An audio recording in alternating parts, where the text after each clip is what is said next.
Here is that two-tone color cupcakes I promised you guys using a Wilton 1M tip. You can use whatever tip you like. I just love that one. Our two colored buttercreams, yellow and green, a little bit of Glad wrap, and of course our piping bag. Quite important.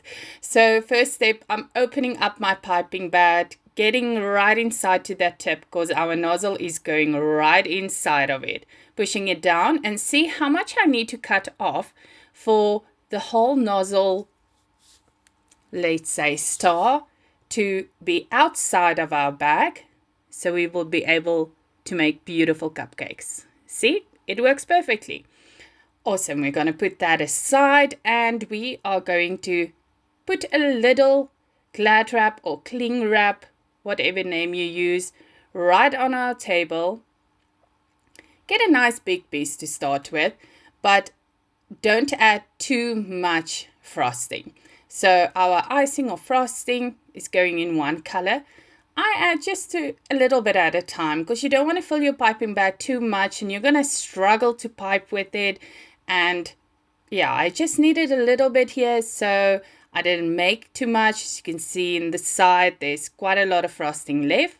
We are adding our second color of frosting. If you have more, I'll probably add that right on top to make 3 tones, but these two I'm lying right beside each other.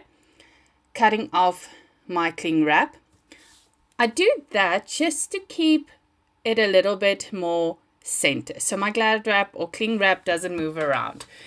Okay, closing that up, making a little bit of a roll there, I would say.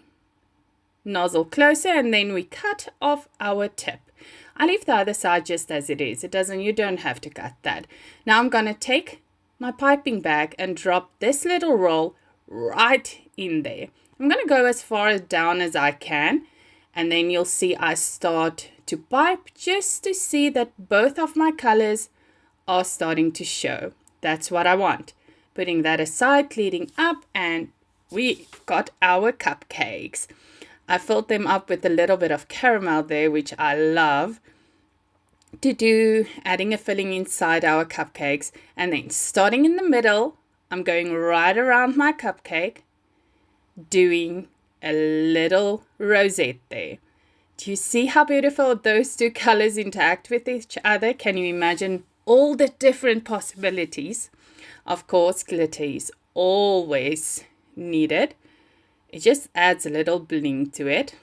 And there you go. What more do you need? Two-tone colored cupcakes made so easily.